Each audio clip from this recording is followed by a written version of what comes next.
وذكر فإن الذكرى تنفع المؤمنين.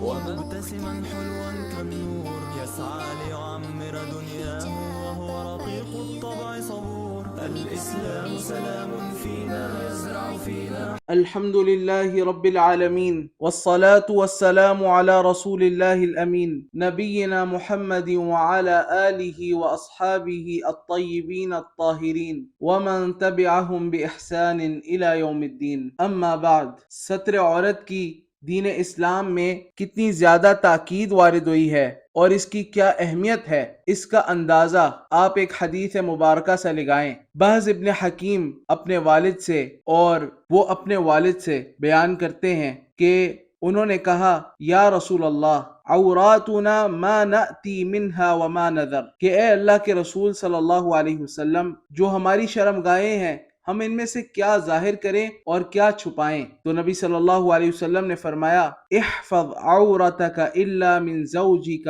او ما ملکت یمینک، اپنی شرمگاہ کو ہر ایک سے چھپاؤ سوائے اپنی لونڈی سے یا اپنی بیوی سے۔ تو وہ کہتے ہیں کہ میں نے کہا، یا رسول اللہ، فالرجل یکون مع الرجل، آدمی آدمی کے ساتھ ہوتا ہے، کیا پھر بھی وہ اپنی شرمگاہ کو اس سے چھپائے؟ تو آپ صلی اللہ علیہ وسلم نے فرمایا، ان استطعت الا یراها احد فافعل، اگر تو اس بات کی استطاعت رکھتا ہے کہ تیری شرمگاہ کو کوئی بھی نہ دیکھ پائے تو ایسا کر لے۔ اس پر انہوں نے دریافت کیا کہ الرجل یکون خالیا، انسان تنہائی میں ہوتا ہے؟ قال، نبی صلی اللہ علیہ وسلم نے فرمایا، فاللہ احق ان یستحیا منہ من الناس، لوگوں کی بنسبت اللہ سبحانہ وتعالی، اللہ جل وعلا اس بات کا زیادہ حقدار ہے کہ اس سے حیا کی جائے۔ آپ سوچیں، تصور میں لائیں کہ خلوت میں جب انسان تنہائی میں ہوتا ہے وہاں پر بھی تقوی کا تقاضا یہ ہے، ورع کا تقاضا یہ ہے، اللہ سبحانہ وتعالیٰ سے حیا کا تقاضا یہ ہے کہ انسان وہاں پر برہنہ نہ ہو، اپنی شرمگاہ کو ظاہر نہ کرے۔ اس لیے بعض اسلاف ایسے تھے کہ وہ جب غسل کر رہے ہوتے تھے